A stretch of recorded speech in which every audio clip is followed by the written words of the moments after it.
Hallo, ek is Petrus. As jy hierdie preek geniet, like, share en subscribe tot ons YouTube kanaal. Deel dit met ander, want die waarheid sal mense vrymaak. You must give up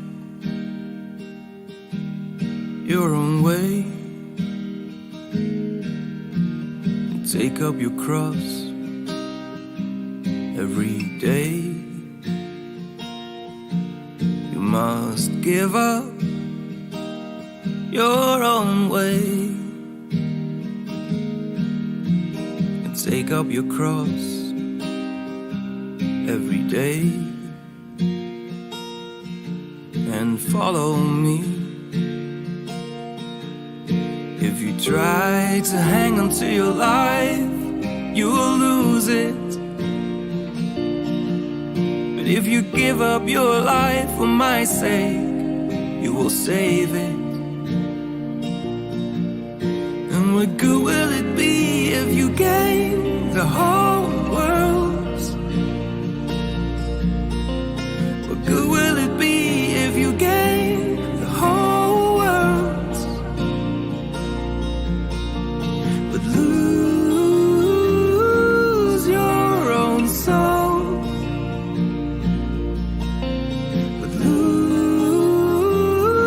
your own soul. Is anything worth more than your soul? Is anything worth more than your soul? You must give up your own way,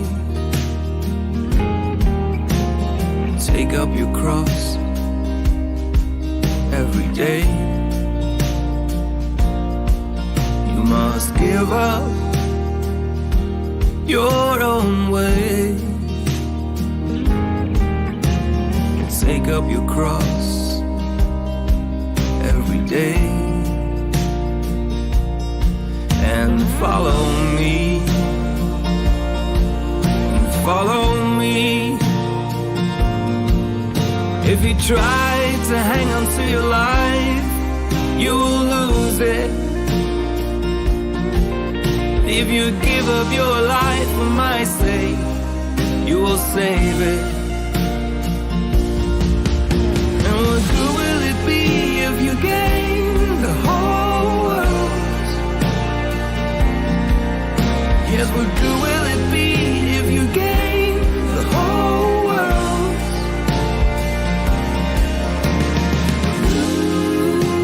Lose your own soul.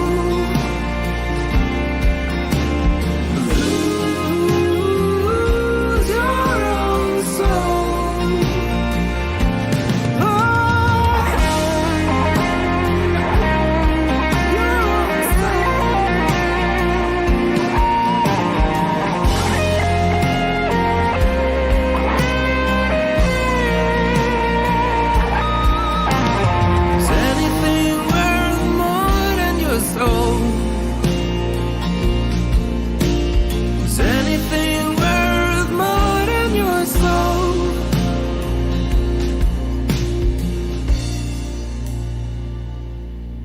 You must give up your own way and take up your cross every day. You must give up your own way and take up your cross every day and follow me, follow me.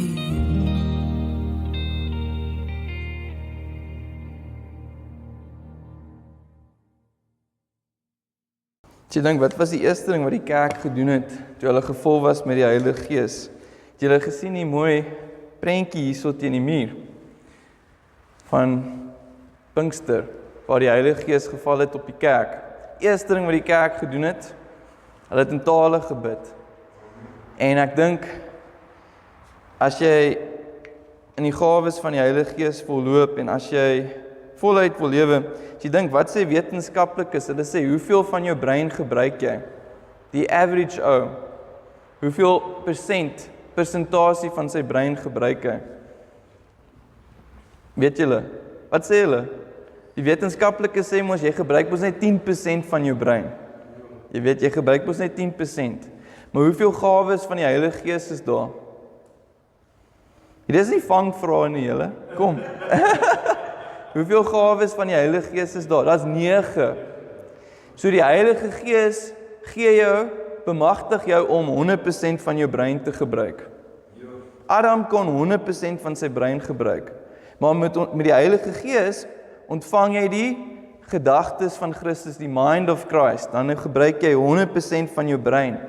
En die manier hoe jy dit aktiveer is deur om in tale te bid. As jy in tale bid, dan aktiveer jy dat jy 100% van jou brein kan gebruik. Halleluja.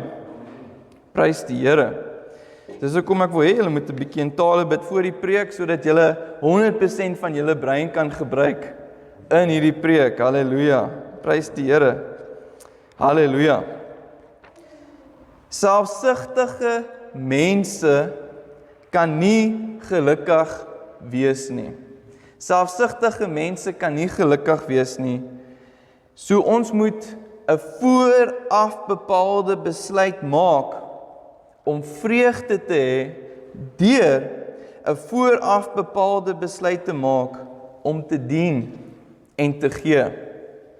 As jy selfsugtig is en net vir jouself lewe en vir jou eie geluk, dan kan jy nooit gelukkig wees nie.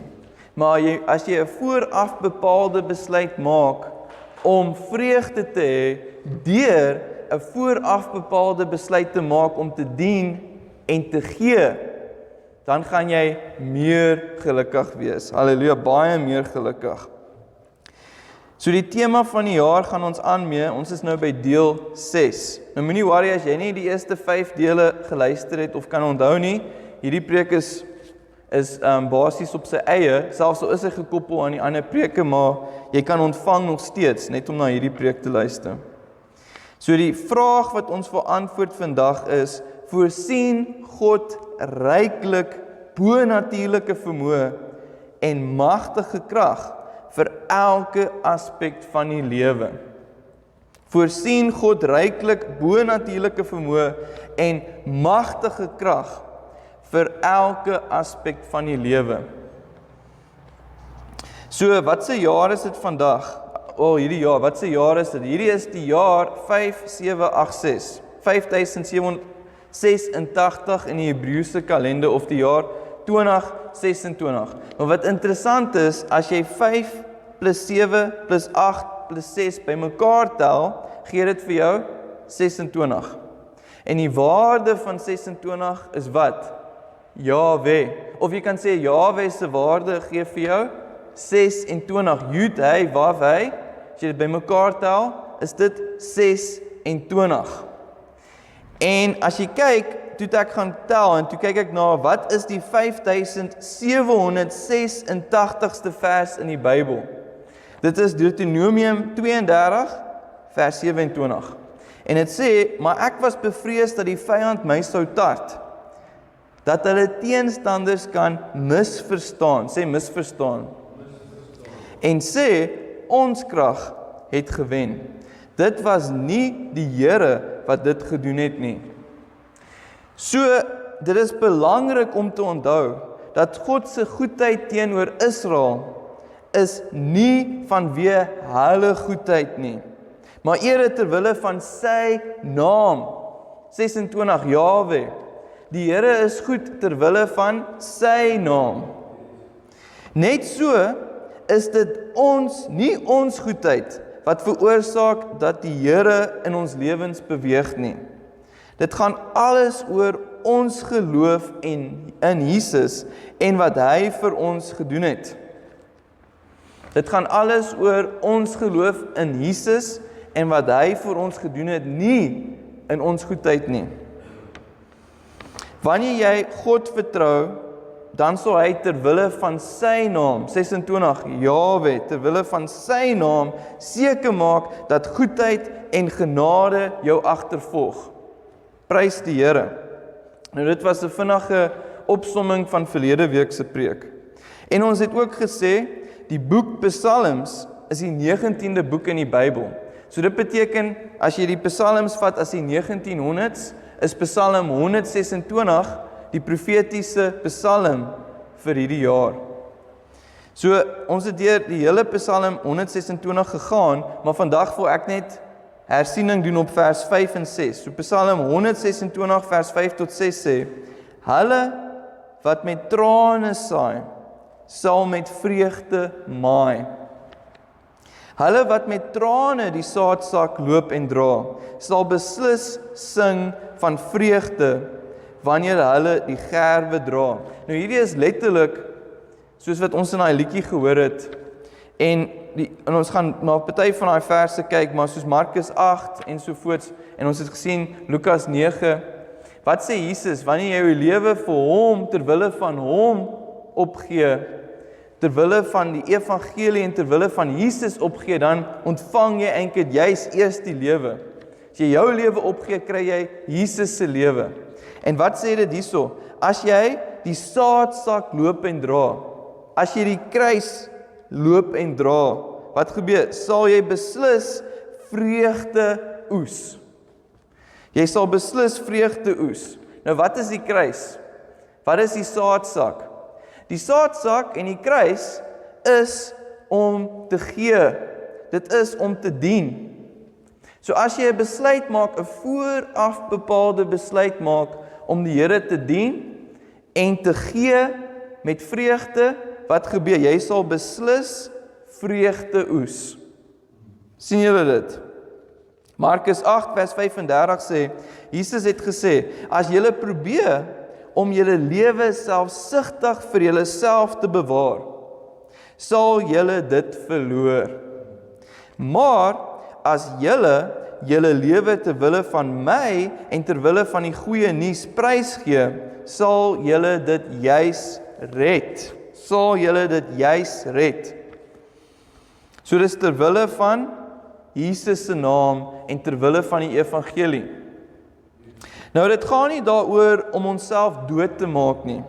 Dit gaan daaroor om nie selfbehoud bo ons toewyding aan God te stel nie. Soos Openbaring 12 vers 11 sê, hulle was nie bang om vir die Here te sterf nie. So dit beteken hulle het die Here voor hulle eie selfbehoud gesit. Ons moet soos die 3 Hebreëse kinders wees, wat gesê het aan koning Nebukadneser, ons gaan nie voor jou idol, jou selfbeeld buig nie. Ons aanbid net die Here. Soos Daniël 3 vers 16 tot 18, julle kan dit gaan lees, Daniël 3. So in hul bereidwilligheid om hul lewens te verloor, het hulle God se lewe gevind.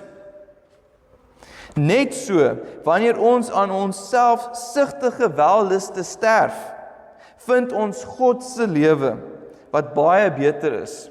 Nou hoe sterf jy aan jou selfsugtige welluste? Hoe sterf jy? Soos ek gesê het, eerste, dien die Here met vreugde. Tweede, gee vir die Here met vreugde.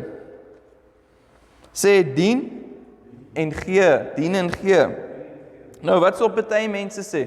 As ek die Here gaan dien en vir die Here gee, gaan ek dalk tekort kom of ek gaan nie vooruit gaan nie. Nee, as jy vir die Here dien en vir die Here gee ter wille van sy naam en ter wille van die goeie nuus, sal jy nooit uitmis nie. Jy sal nooit uitverloor nie. Kom ons kyk na Markus 10 vers 28. Petrus het gevra, en Petrus was eintlik die ou wat altyd die vrae gevra het wat die ander disippels wou vra. En dan, selfs al is dit 'n dom vraag, die ander disippels wou dit ook gevra het. So Petrus begin toe ophaal wat hulle alles opgeoffer het. So as jy vir die Here iets opoffer, jou tyd opoffer, jou geld opoffer, of wat ook al opoffer vir die Here, soos Petrus sê, u besef, so Jesus, u besef dat ons alles agtergelaat het om u te volg. Daarop het Jesus geantwoord, ek verseker julle, elkeen wat 'n huis of broers, of susters, of ma, of pa, of kinders, of eiendom, ter wille van my en die goeie nuus prysgegee het, sal in hierdie tyd, wat beteken hierdie tyd? Nou, 100 maal soveel aan huise en kinders en susters en ma's en kinders en eiendom ontvang. Ook nog vervolging. Hoekom kry jy vervolging? Ons sal nou dit sê. En in God se nuwe wêreld, die ewige lewe. Vers 31. Maar baie wat nou so vernaam lyk, sal eendag heeltemal onbelangrik wees. En die wat nou nie gereken word nie, sal eendag die belangrikste wees. Prys die Here. Nou, hierdie is nie 'n belofte vir enige iemand wat iets verloor het of wat charitable deeds, jy weet, liefdadigheid gedoen het nie. Dis nie vir enige iemand wat iets verloor het of liefdadigheid gedoen het nie. Dit is net vir die wat dit gedoen het ter wille van Jesus se naam en ter wille van die evangelie, die goeie nuus. Let ook daarop dat hierdie 100voudige oes in hierdie lewe kom. Nie net in die een wat kom nie, so nie net in die hemel nie of in die 1000 jaar wat ons op die aarde regeer met Jesus, dis vir nou. En daar sal vervolging wees wat gepaard gaan met God se seën. Nou hoekom kom die vervolging? Die vervolging kom nie van God nie, maar is onvermydelik. Die vervolging waarvan hier gepraat word, is nie net algemene vervolging nie. Alhoewel dit ook sal kom, maar dit spreek van vervolging wat spesifiek kom as gevolg van God se oorvloedige 100voudige seën. So wanneer ons hierdie seëninge in ons lewens sien manifesteer, sal mense ons vervolg, sê Jesus. Daar is 'n vooroordeel teen Christene, veral predikante, wat so geseënd is. Baie glo dat Christene en spesifiek predikante arm moet wees. As hierdie vervolging ons skaam of verleë maak oor God se seëninge op ons lewens, beperk dit hoeveel die Here ons kan seën.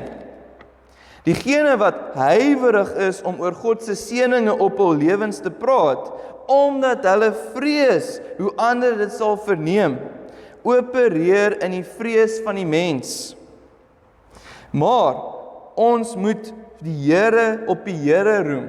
En wat beteken dit as jy nie gaan sê hoe geseënd jy is, of omdat jy bang is om geseënd te wees oor wat ander mense gaan sê, is dit Spreuke 29 vers 25. Die stryk van die duiwel is om mense te vrees. Ons moenie in onsself roem nie, maar ons moet in die Here roem en wat hy vir ons gedoen het, soos Psalm 34 vers 3 sê en Psalm 44 vers 9. As ons dit doen, sal dit vervolging meebring van diegene wat aanstoot neem aan voorspoed. Daai Judas gees. Jesse Duplantis het gesê, God soek iemand om die vervolging van geseëndheid te neem, om verder te kom as wat mense dink, en eerder om te gee oor wat God dink. Kom ek lees dit in Engels. God is looking for someone to take the persecution of being blessed, to get beyond what people think and start caring about what God thinks. So wat moet ons reaksie wees? Here, kyk nie verder nie, hier is ek. Amen. Wat beteken dit? Dit beteken, as jy, die Here jou seën met iets, en iemand sê, nee, jy mag nie dit hê nie, dan, en dat jy vat aanstoot om met daai persoon sien hoe geseënd jy is, dan beteken dit, die Here is nie jou, of jy glo nie dat die Here vir jou voorsien so baie nie. 'n goeie voorbeeld is, as jy nie so geseënd is, dat ander mense dink, jy kan nie so geseënd wees nie, dan is die Here nie jou voorsiener nie. Jy moet so geseënd wees dat ander mense sien, wow, die Here is sy voorsiener. Verstaan julle wat ek sê? Ek weet nie om dit op 'n ander manier te sê nie. If you are not so blessed that you almost feel ashamed of being so blessed, then God is not your blesser. Verstaan julle? Nou, hierdie skrifgedeelte van Markus 10 vers 30 is deur baie verkeerd toegepas om hebsug te regverdig. En dit was presies nie Jesus se bedoeling nie. Net soos gesien kan word in konteks deur sy bediening aan die ryk jong leser. Toe hy gesê het, gaan verkoop alles wat jy het. Of nee, gaan gee alles weg wat jy het, ekskuus. Ons motiewe moet nooit selfsugtig wees nie. Ongeag enigiemand se misbruik van hierdie skrifgedeelte, het Jesus egter 'n 100voudige oes in hierdie teenwoordige tyd beloof. Wat beteken hier op aarde nou? Prys die Here. So as jy vir jou eie geluk leef, gaan jy nooit gelukkig wees nie. En jy sal nie jou lewe of enige iets anders te wille van Jesus in die evangelie prys gee nie, of opgee nie. Jy hoef nie eens groot dinge op te gee nie. En wat maak nie saak in wat se situasie is nie. Wat sê hulle altyd? Time is money. So tyd is kosbaar. Kan jy jou tyd opgee vir die Here? Kan jy 'n glimlag opgee vir die Here? Of 'n groet? Of 'n koppie koffie vir iemand? Geluk soos die wêreld dit definieer, is wanneer alles gebeur soos jy wil hê dit moet gebeur, dan sal jy gelukkig wees. Geluk is 'n emosie vir die wêreld. En wat gebeur? 'n Emosie wissel. Dis op en af. Maar gelowiges kan 'n vooraf bepaalde besluit maak om te leef vanuit 'n diep plek binne hulle wat vreugde is. Nie net geluk nie. Jy kan 'n diep duik in jou gees maak en konstante, oorvloedige, uiterste, skreeusnaakse vreugde hê. Nou vra jy vir my, wat is 'n praktiese manier om hierdie te doen? Wat is 'n praktiese manier om hierdie uiterste, skreeusnaakse vreugde konstant te hê? Gee my 'n praktiese voorbeeld, sê julle. Ek bly julle het gevra. Handelinge 20 vers 35 sê: In alles het ek vir julle gewys dat 'n mens deur hard te werk, wat sal mense sê? Hoekom werk jy hard? Hoekom word jy geseën met die 100voudige oes? Hoekom werk jy hard? Sodat jy vir jou eie familie kan sorg, en sodat jy vir jouself kan sorg, en sodat jy op vakansie kan gaan elke naweek. Nee, sodat jy die swakkes moet help. En die woorde van die Here Jesus moet onthou, toe hy gesê het, dit maak 'n mens gelukkiger om te gee, as om te ontvang. Nou natuurlik is hierdie nie om te ontvang van die Here af nie. Ons moet eers van die Here ontvang, dan kan ons gee vir mense. As jy nie iets het om te gee nie, hoe gaan jy gee? Maar Jesus sê, freely you have received, freely give. So as jy liefde ontvang van die Here, dan kan jy liefde gee. Maar dit praat van, dit maak 'n mens gelukkiger om te gee vir mense, as om te ontvang van mense af. Prys die Here. So, hoe weerstaan ons die duiwel? Hoe weerstaan jy die duiwel? Wat wil die duiwel doen? Die duiwel wil jou vreugde steel. Die duiwel wil jou geluk steel. Hy wil jou ongelukkig hê. Die duiwel wil jou vreugde steel. So jou grootste verantwoordelikheid is om jou altyd in die Here te verbly. En dit maak jou gelukkiger om te gee. So as jy gee, as jy dien, veg jy teen die duiwel. Selfsugtige mense kan nie gelukkig wees nie. Nou daardie vreugde wat binne in elke Christen is daar. Maak nie saak wat se omstandighede ons deurgaan nie. Maak nie saak wat se probleme jy nou ervaar nie, of maak nie saak wat se erge ding met jou nou gebeur het nie. Daardie vreugde is daar binne in jou gees. En wat sê dit? Jakobus 1 vers 2 sê vir ons, beskou dit, sê beskou dit. Beskou dit as 'n groot louter vreugde. Wat beteken louter vreugde? Dis suiwer vreugde, 100% vreugde. Dis nie 99% vreugde en 1% iets anders nie. Dis 100% vreugde. Sê 100%. 100% vreugde, en die woord daar is chara. My broers, beskou dit as 100% vreugde wanneer allerhande versoekings en beproewings julle oorval. Sjoe. So wat sê Jakobus? Jakobus het duidelik gesê dat ons moet verbly in versoekings.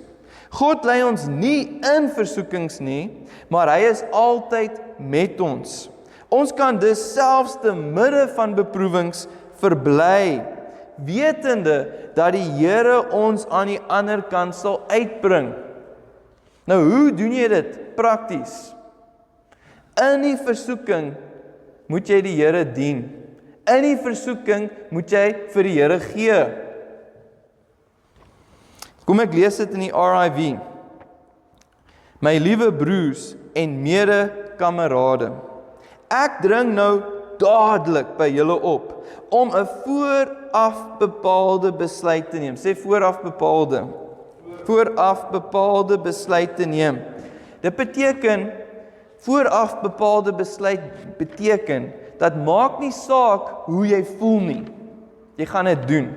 Dieselfde as jy 'n vooraf bepaalde besluit maak om jou 10de te gee, dan maak nie saak wat gebeur daai maand nie, jy gee nog steeds jou 10de. As jy 'n vooraf bepaalde besluit maak om die Here te dien, maak nie saak dan hoe jy voel Sondag nie, jy gaan nog steeds kerk toe. As jy 'n vooraf bepaalde besluit maak om vir jou vrou lief te hê, maak nie saak hoe sy haar gedra nie, jy gaan nog steeds lief wees vir haar. Verstaan julle? Nie een wat aan die toeval, hoor julle, aan die toeval, of aan die emosies, of omstandighede oorgelaat word nie, dat julle in absoluut alles, wat julle in die lewe teekom, vreugde sal hê. Ek praat van tye, wanneer julle jouself onkant betrap, so dis 'n verrassing, dit gebeur ewe skielik, in allerhande, moeilikhede, probleme en situasies beland en heeltemal omring word deur allerhande moeilikhede, probleme en situasies. En hoekom kom hulle? Hulle is gestuur om julle te vang, julle te laat struikel of vernietiging in julle lewe te veroorsaak. Maar wat doen jy? Jy maak 'n vooraf bepaalde besluit om vreugde te hê, deur 'n vooraf bepaalde besluit te maak om te dien en te gee vir die Here. Halleluja. Dan sê die volgende vers, Jakobus 1 vers 3, omdat julle weet dat as julle geloof getoets en beproef word, dit geduldige volharding hoepelmeny meebring. En as jy hoepelmeny het, is jy altyd 'n oorwinnaar. Want maak nie saak hoe lank hierdie beproewing vat nie, maak nie saak hoe lank hierdie probleem daar is nie, jy gaan wen. Want jy gaan vashou aan die Here, maak nie saak hoe lank hierdie probleem is nie. Nou kom ons lees Nehemia 8 vers 11, en in die Engels is dit 8 vers 10. So Nehemia 8 vers 11, Ezra het vir hulle gesê, gaan eet feestelike kos en drink soet drank. Deel ook uit aan hulle vir wie niks voorberei is nie. Want hierdie dag is heilig vir ons Heer. Moenie neerslagtig, bedroef, te neergedruk wees nie. Wat moet ons elke oggend sê? Hierdie is die dag wat die Here gemaak het. Hierdie is 'n heilige dag. So hierdie dag is 'n heilige dag. Wat beteken heilig? Dit beteken jy gee dit vir die Here. Hierdie dag behoort aan die Here. So ek gaan nie te neergedruk wees nie. Ek gaan nie teleurgesteld wees nie. Ek gaan nie hartseer wees nie. Want die vreugde van die Here, dit het 'n bietjie soos ek het sê vreugde soos daar in die Kaap, want die vreugde van die Here, dit is julle toevlug, julle krag. Sê saam met my, die vreugde van die Here, dit is julle toevlug, julle krag. Nou, die woord toevlug en krag, natuurlik, maar ook is 'n Hebreëse woord hierso, want hierdie is in die Hebreëse taal, maar in die Septuagint is dit baie interessant. En die Septuagint, Nehemia 8 vers 10, en die Septuagint sê, want die suiwe vreugde Gara, onthou julle Gara, van Jakobus 1 vers 2, Gara, want die Gara, die suiwer vreugde, die gelouterde, die louter vreugde van die Here, dit is ons krag, ons sterkte.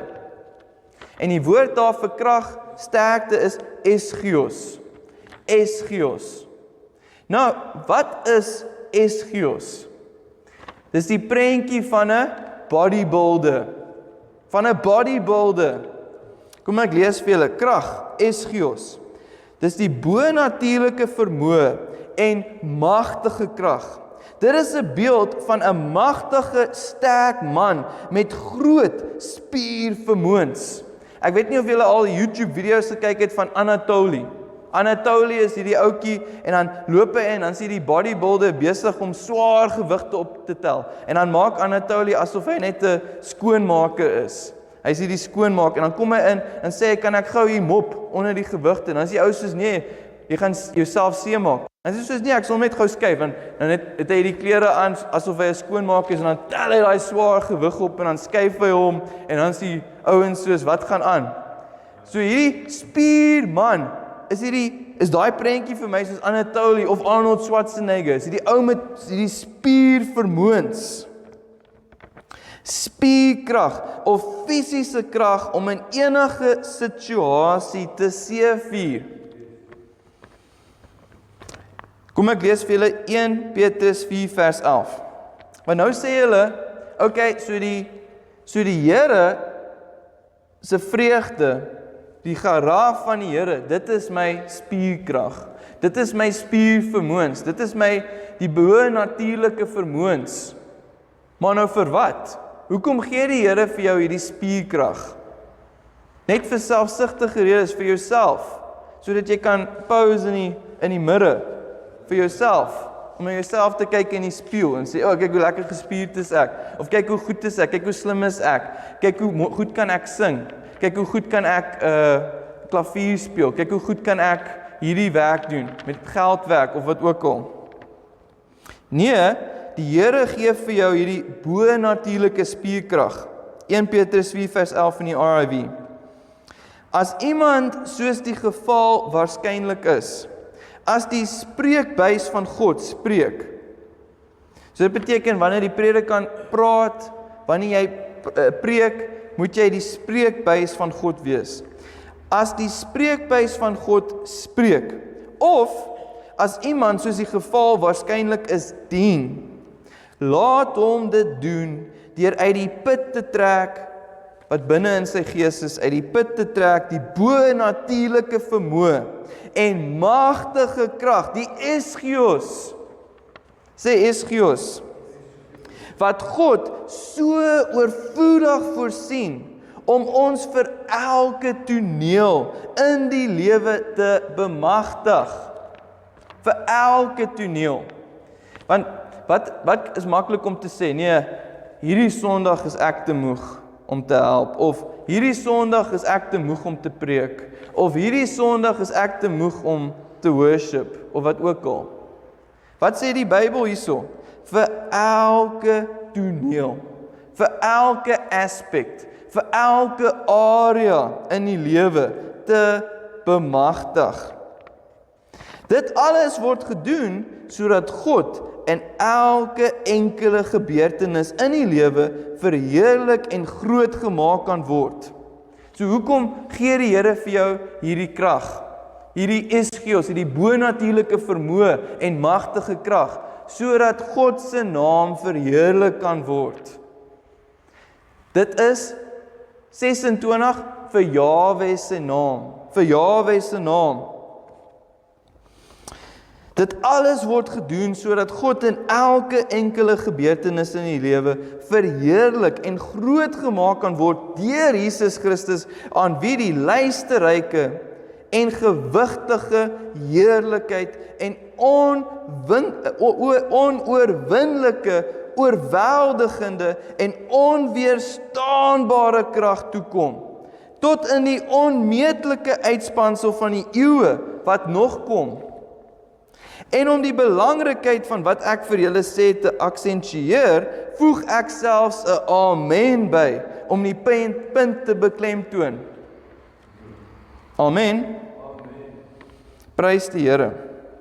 Kom ek lees vir julle dit uit die RIV in die Engels. If, as the case likely is, anyone speaks as the mouthpiece of God, or if, as the case likely is, anyone ministers beteken serve, anyone serves, enigiemand wat dien, let him do it, drawing from the supernatural ability and mighty strength, ischios, that God so lavishly provides to empower us for every scene in life. Say every. En wat doen hy? Lavishly provides. So wat was ons vraag in die begin van die diens? Sal die Here, kom ek lees vir julle die vraag, voorsien God ryklik bonatuurlike vermoë en magtige krag vir elke aspek van die lewe? So die antwoord is ja, vir elke aspek. All of this is done in order that in every single event in life. So kyk, elke event, maar doen jy die event om die Here te eer? So dis nie vir elke event vir jou eie selfsugtige redes nie. Dis every single event in life so that God may be glorified and magnified through Jesus Christ. So as jy in die kroeg gaan sit, is dit nie om die Here te eer nie. As jy gaan partytjie hou met jou vriende op die strand en julle drink en braai en wat ook al, is dit nie vir every single event nie. Jy weet, dis net wat die Here gaan verheerlik. As jy daar gaan om te gaan getuig en jy dink jy gaan getuig en alles, dan weet ek nie, maar jy moet jy met die Here dit gaan persoonlik mee praat. Maar dan sê dit, to whom God may be glorified and magnified through Jesus Christ, to whom be resplendent and weighty glory and indomitable, overpowering, irresistible power into the vast expanse of the ages still to come. And to underscore the importance of what I'm telling you, I'm even adding an amen to stress the point. Amen. Prys die Here. Kom ek lees vir julle weer hierdie isgeos. Hierdie isgeos is so 'n kragtige woord. So kom ek lees vir isgeos beeld vermoë, mag en sterkte uit. In sekulêre literatuur van die eerste eeu kon hierdie woord 'n magtige sterk man met groot gespierde vermoëns uitbeeld.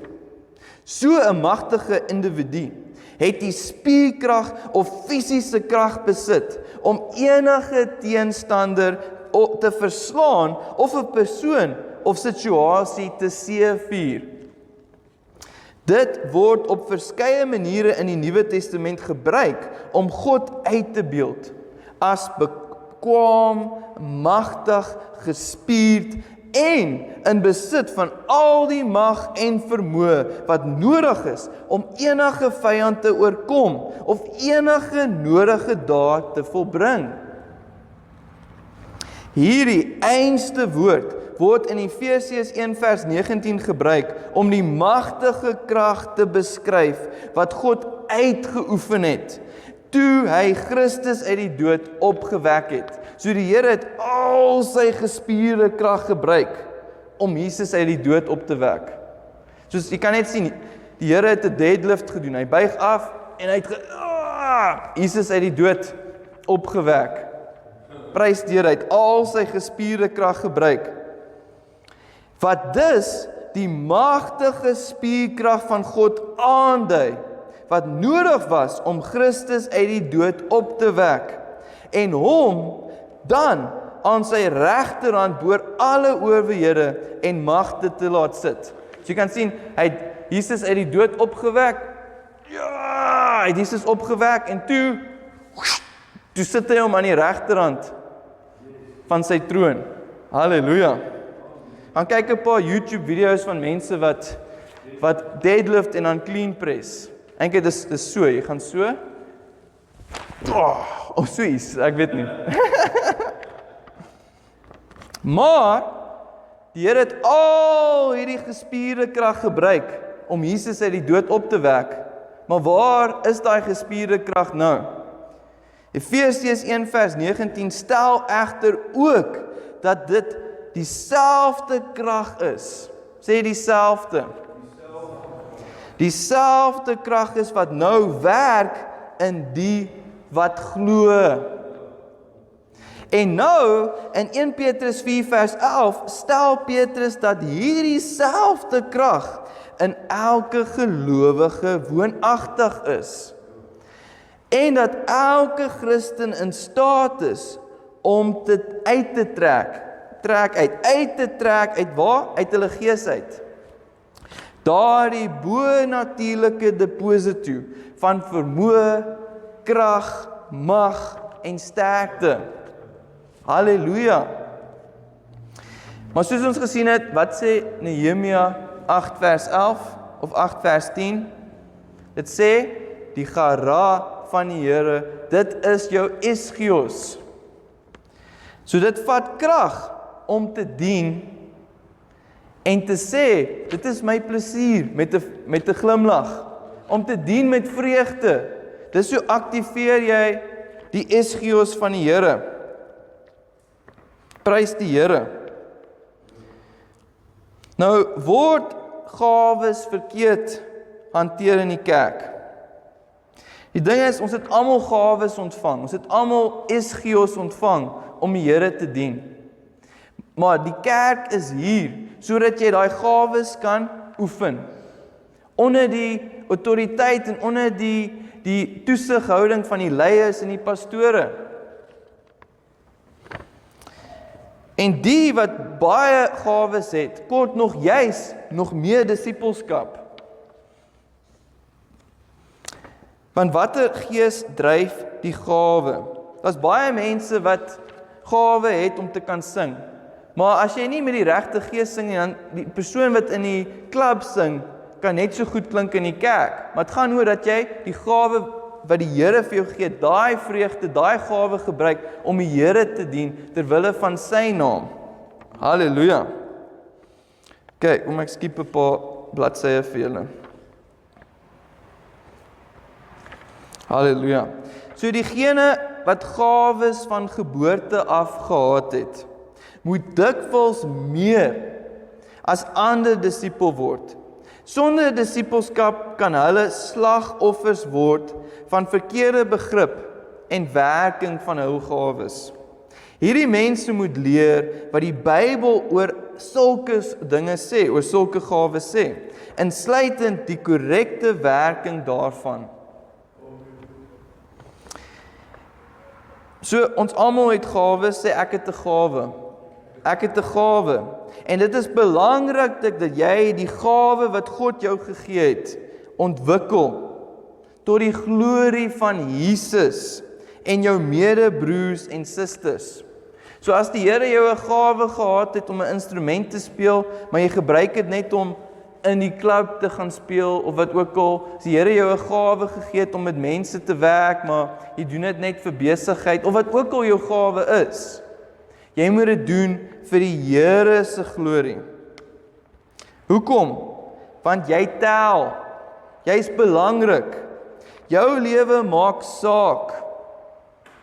'n Hoë daad van aanbidding aan die Here is wanneer ons alles wat ons is en het aan Hom oorgee, om Hom te dien en vir Hom te gee.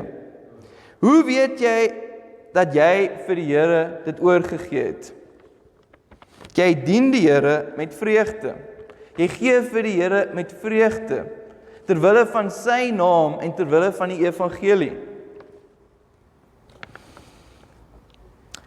Doen alles vir die Here met 'n glimlag en vreugde. Doen dit vir Jesus. Want die vreugde geraaf van die Here, dit is jou bonatuurlike vermoë en jou magtige krag. Halleluja. Kom ons lees Nehemia 8 vers 10 saam. Sê dit saam met my. Die suiwe vreugde geraaf. Kom ek gaan julle saam lees. Die suiwe vreugde geraaf van die Here. Dit is ons bonatuurlike vermoë en magtige krag. Esgios. Prys die Here. Maar hoekom gee die Here vir jou hierdie bonatuurlike vermoë, hierdie magtige krag? Sodat jy kan spreek vir die Here en sodat jy kan dien vir die Here. Vir die kerk, vir Hom, om sy naam groot te maak. Kom ek lees dit vir julle uit die Engels uit. Nehemiah 8 verse 10 in the Septuagint. The pure joy chara of the Lord. This is our supernatural ability and mighty strength. This is. Praise the Lord. En soos ons gesien het van Jakobus 1 vers 2, hierdie pure joy is 'n vooraf bepaalde besluit. So jy maak 'n vooraf bepaalde besluit om pure joy te hê, deur 'n vooraf bepaalde besluit te maak om die Here te dien en vir die Here te gee. Dan wat gebeur? Dit is ons bonatuurlike vermoë en magtige krag. Jesus het gesê in Lukas 9 vers 23 tot 24. As iemand my wil navolg, moet hy homself verloon. En elke dag, sê elke dag. So hierdie is nie net 'n besluit wat jy maak een keer in jou lewenstyd nie, of een keer 'n jaar, of op 'n Sondag nie. Dis elke dag. Elke dag sy kruis opneem en my volg. Want wie sy lewe wil red, sal dit verloor. Maar wie sy lewe ter wille van my verloor, sal dit red. Nou wat het ons gesê is die kruis? Ek het dit gekoppel met die saadsak. So die saadsak en die kruis is gekoppel. So dit beteken jou kruis is om die Here te dien met vreugde. Jou saadsak is om vir die Here te gee met vreugde. So wat is die kruis? Die kruis is om die Here te dien met vreugde. Wat is die saadsak? Die saadsak is om vir die Here te gee met vreugde, maar wat is die belofte dan? As jy vir die Here dien en vir die Here gee met vreugde, wat gebeur? Jy sal 'n 100voudige oes in hierdie lewe ontvang. So, as jy 'n kar saai, moenie bang wees om 100 karre te kry nie. As jy jou tyd saai, moenie bang wees om 100 keer nog meer tyd terug te kry nie. As jy 'n uur by die kerk gee, dan beteken hierdie week gaan jy goed so vinnig gedoen kry asof jy 100 ure gehad het. Maar wat gebeur? Mense sê hulle het nie tyd vir kerk nie, dan het hulle nog minder tyd. Daai week. So om jou kruis op te neem is 'n beeld van selfopofferende diens. Want wat is die kruis? Die kruis is waar jy sterf. Die kruis is waar Jesus gesterf het. Jesus het die Vader gedien. So dieselfde, die kruis is waar jy besluit maak om vir jou selfsugtigheid te sterf en vir die Here te dien met vreugde. Halleluja. Dit saai saad van vreugde. al wil jy eintlik huil. So selfs al wil jy eintlik huil, selfs al wil jy dit nie doen nie, as jy dit doen vir die Here, wat gebeur? Jy gaan oes, 1000-voudige oes. So die kruis is die plek waar jy sterf deur te dien. Vir die vreugde wat voor Jesus gestel is, het hy die kruis verduur. So as gevolg van die vreugde van die Here, kan jy dien en daardie bo-natuurlike vermoë en magtige krag wat hy reeds binne in jou geplaas het, vrystel. Halleluja. Behalwe so te gaap en amen te sê. So selfsugtige mense kan nie gelukkig wees nie. Maak 'n vooraf bepaalde besluit om vreugde te hê, deur 'n vooraf bepaalde besluit te maak om die Here te dien en vir die Here te gee. Halleluja. Prys die Here. Julle kan die seëning ontvang. Lig julle hande op. As jy wil die seëning ontvang. Jy hoef nie die seëning te ontvang as jy nie wil nie, maar as jy wil, lig jou hande op.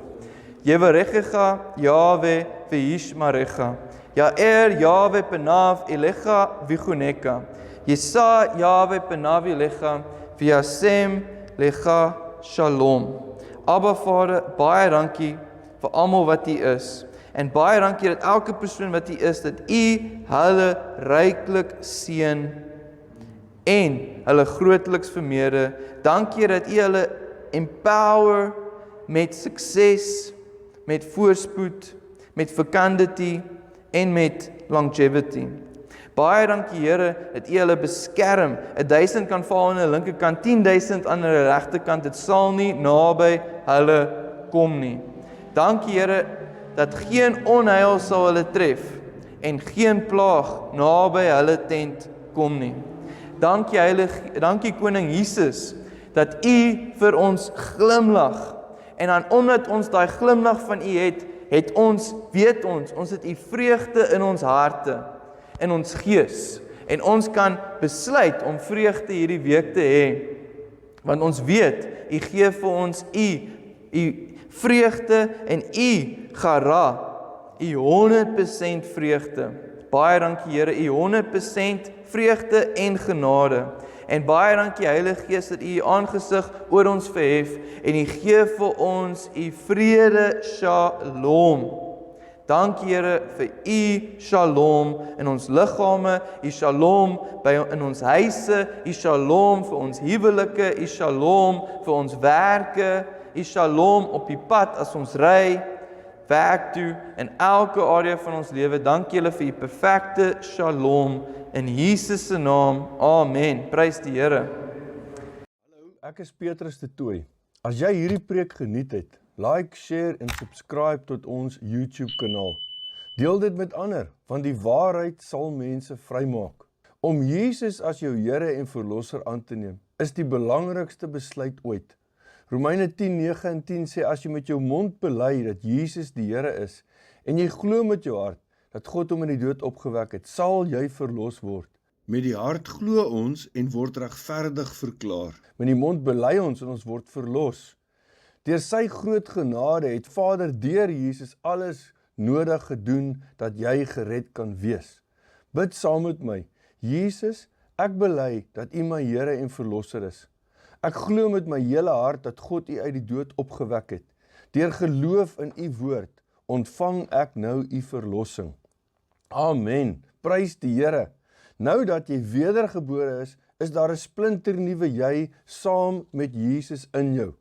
En ek wil graag hê jy moet bid nou, saam met my bid, om die doping met Heilige Gees te ontvang. Jy sien Lukas 11:10 en 13 sê, elkeen wat vra ontvang, en wie soek vind, en vir wie klop sal oopgemaak word. As julle wat sleg is, goeie geskenke aan julle kinders gee, hoeveel te meer sal die Hemelse Vader die Heilige Gees gee aan hulle wat hom vra. Al wat jy doen, is dus om te vra, te glo en te ontvang. Bid saam met my. Vader, ek bely dat ek U krag deur Heilige Gees nodig het om die nuwe lewe as U kind saam met U te lewe. Vul my Here met U Heilige Gees. Deur geloof ontvang ek nou die doping met Heilige Gees. Dankie Heilige Gees dat U nou vir altyd in my lewe. Amen. Aanbid nou die Here en laat toe dat vreemde lettergrepe en klanke wat jy self nie verstaan nie, uit jou binneste borrel. Spreek hulle in geloof hardop uit en word opgebou in jou geloof. Maak nie saak of jy enigiets gevoel het nie. Jesus sê Markus 11:24, alles waarvoor julle bid en vra, glo dat julle dit ontvang het en dit sal vir julle so gebeur. Amen.